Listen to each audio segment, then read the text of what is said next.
Welcome to Voices of Supported Employment, the podcast by Durham Enable. Each episode highlights the stories of individuals with disabilities, job coaches, and employers all working together to build a more inclusive workforce. We explore the impact of supported employment, showcasing how job coaches empower individuals and how employers can create disability-confident organisations. Join us as we break down barriers, inspire change, and work towards a future where everyone can thrive in the world of work.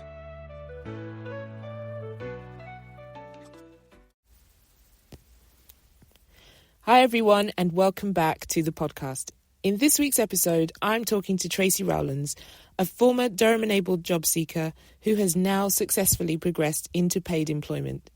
Tracy talks about her journey through the supported employment process and how the support she has received has helped her make the progress she was looking for. I know you'll enjoy hearing her story, so here it is. Tracy, welcome to the podcast. How are you doing today? Really well, thank you. Yeah, it's so great that you've chosen and agreed to join us today on the podcast. And I know that lots of people are going to be really inspired by your story. So thank you for being here. Can we start by you telling us a little bit about yourself, who you are, your hobbies, your interests? Yeah.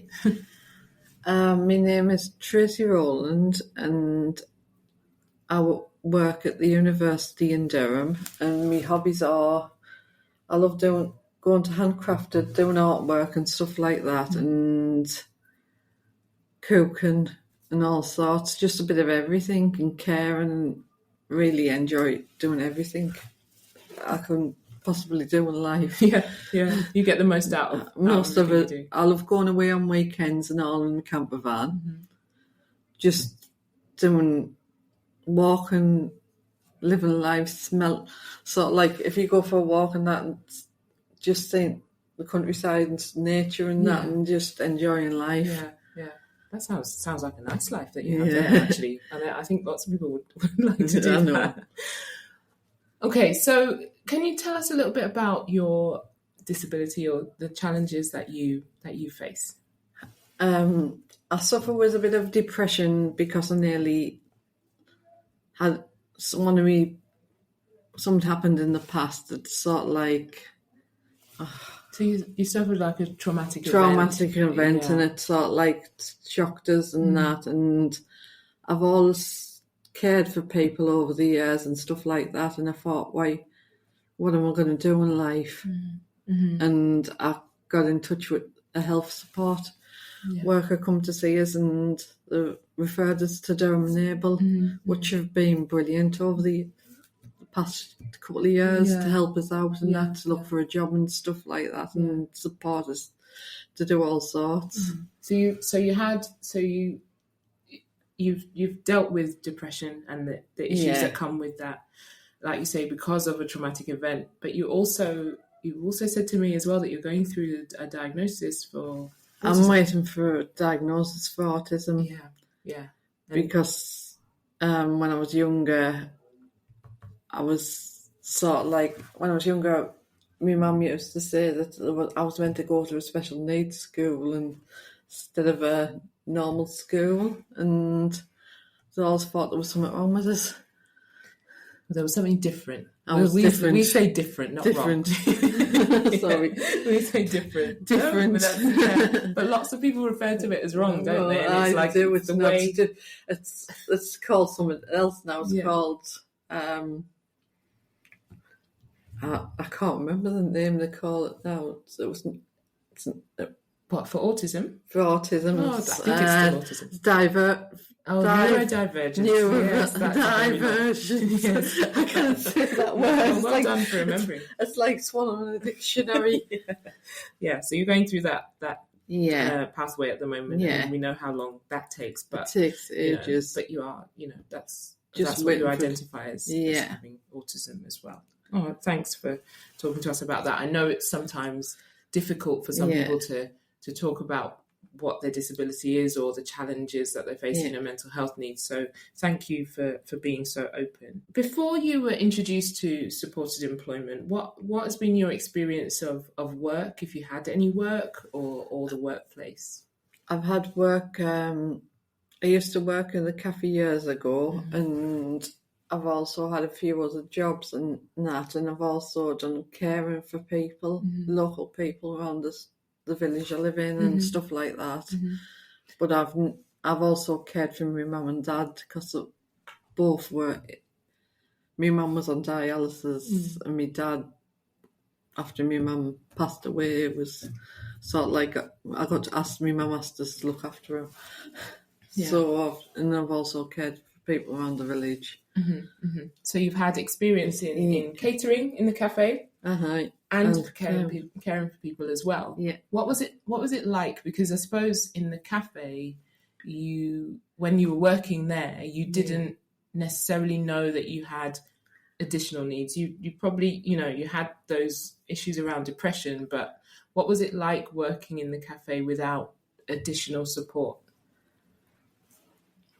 It was all right because I knew my routine and stuff, and I like routine, and sort of like it was all organised. As I've sort of like started at a certain time, finished at a certain time. Yeah. And as long as I'm in a routine, most of the time I'm all right. Okay, so as long as the routine was there. Yeah. The routine. And it changes though at the moment, and you just have to get used to change. It's hard to get used to change. It is really hard to get used to change. And even without support, there's lots of people who will be listening today who know that they have an additional need and don't have lots of support in work, and they can kind of get by. But like you say, as long as things are clear and there's a routine, it's when it's not clear and there's no real routine that it becomes difficult. It's like when you have.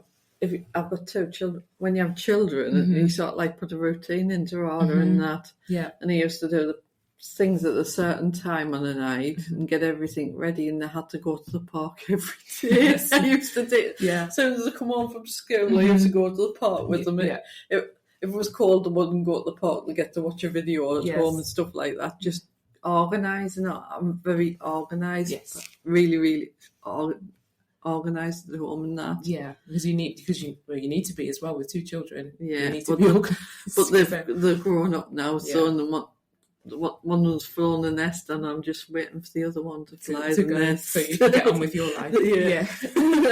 I know how that feels. So, how were you first introduced to supported employment? I suffered from depression. With some tragic happened, so it's sort of like the mental health team referred us to Durham Enable, which they've been. If it wasn't for them, I wouldn't have been where I am now. Yeah. That's very nice. Me rock. I thought, like, can you tell everyone I haven't paid you to say that? No, you haven't paid us. She's got about £50,000 in a suitcase at the side. Yeah, no, absolutely have. Joke. I'm joking. It's not a video podcast. So no one will know. There's no video. No. That's wishful thinking. Exactly. I wish it was a money there, but it's not. So you were referred by your mental health support worker. Yeah. And that referral obviously came in. Yeah. And you were they've also put us in for a referral for me autism. Okay, so they've helped you do that. Do that as well. Great. So I get a letter every year saying how far I am autism. Yeah. Gosh, don't tell us how far. It's depressing, like the numbers. So when you were referred into the service, you were given a job coach. Yes.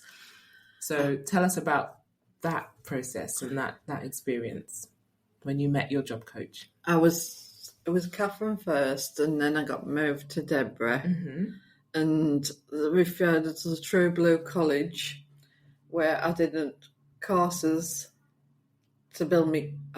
I also did a lot of confidence courses and all. To build me confidence and up, and then I got to meet loads of different people and stuff like that. And I also got to do courses on first aid, maths, English, and what was the other one? I did a health and hygiene certificate and stuff like that, and it helped us to go on to a CV to make me more.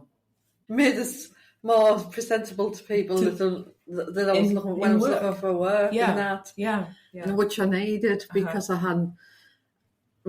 At the moment, my confidence had went down because I'd been in work before, but it had been years and years ago.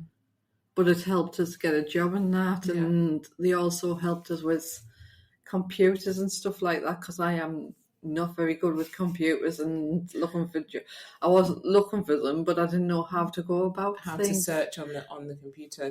And Deborah was brilliant at also giving us tips when you go for interviews and stuff like that. And you need somebody to help and support you sometimes in life because sometimes you can go down the wrong, like a path where you don't want to talk about it, but you can go on a absolutely. Good journey or a bad journey. So when you started with the service, it wasn't just about looking for work was the goal. Yeah.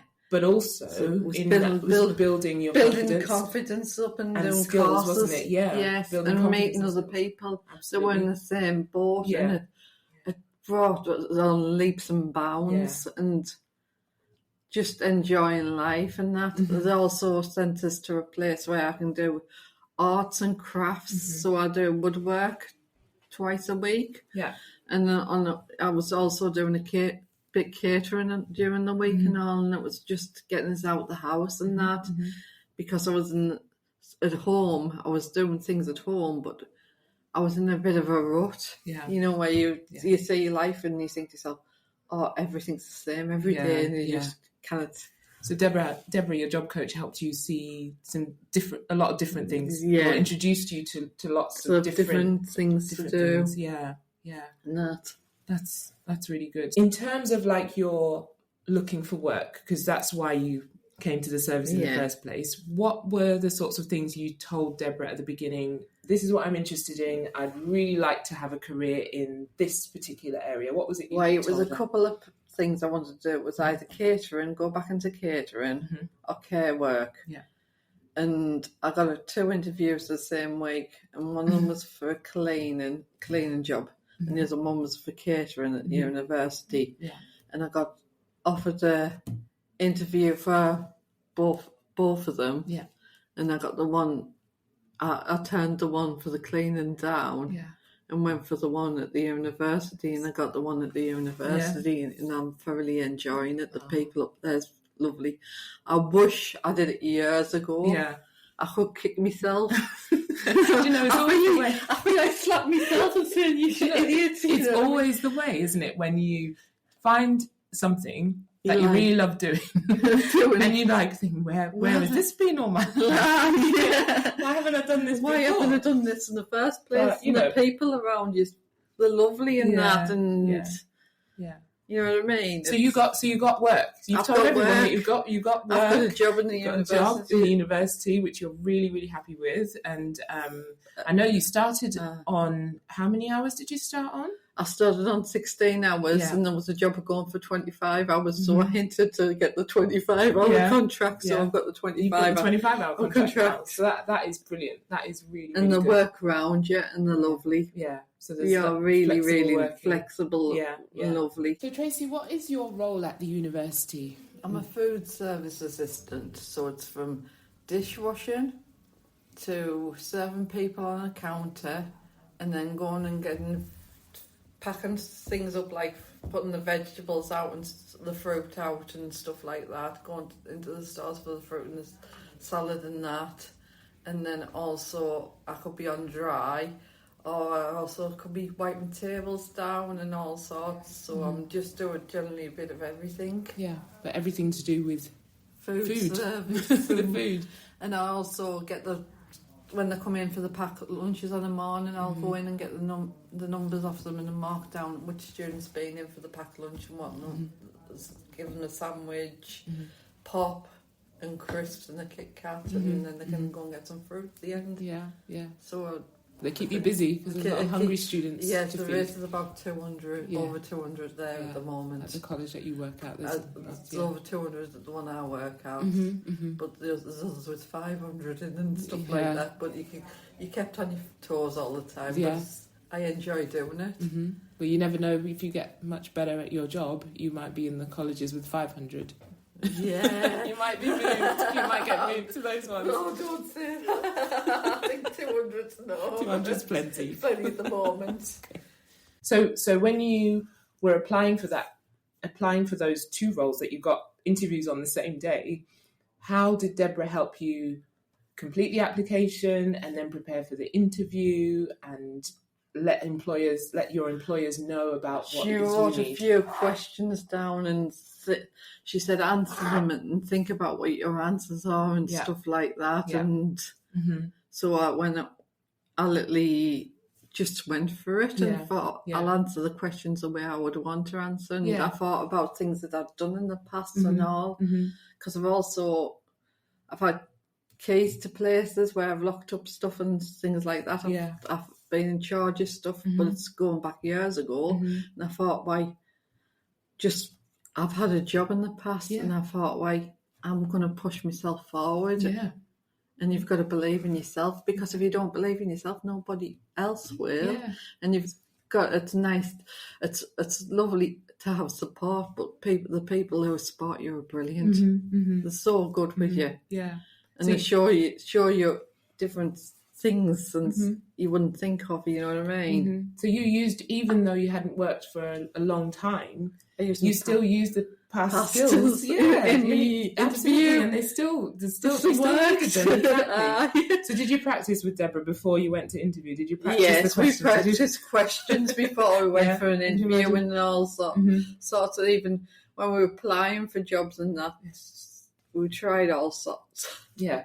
Just come down, had a meeting, seen what jobs we were on and applied for loads of jobs and then just literally got offered 2 at the same time. And I said, I phoned them up at the other one. I got offered once, sixth form. I said, I'm sorry, but I'm not going because I've got an interview with another one. And I'm in demand. Everybody wants me at the moment.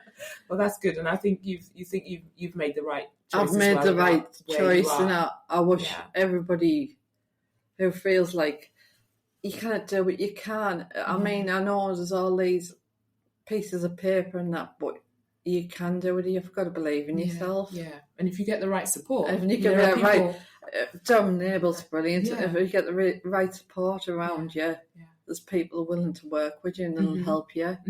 And show you your pathway and that. Yeah, and we've got people who are more than likely listening from other parts of the country. We're in Durham, but in other parts of the country. So there are other supported employment services in the country as well. Yeah. And we'll kind of give information about that in the notes of this particular episode and the other ones as well.